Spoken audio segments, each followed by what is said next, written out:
Hmm,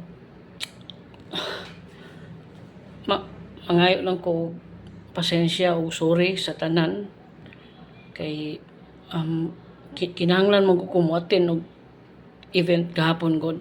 Kinahanglan ko mamutan-aw sa mga activity diri sa mga probinsya.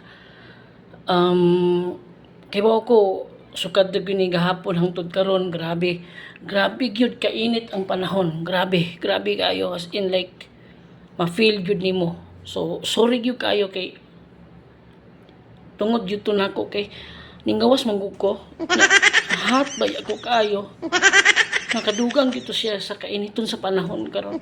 So sorry gyud kayo, anak unta nga inyong sang masabtan tao ba asad ko, I need to expose myself. Pero laki tungod sa akong kahat medyo nagka-epekto na hinog dili maayo. So sorry gyud. Not nga makasabot mo.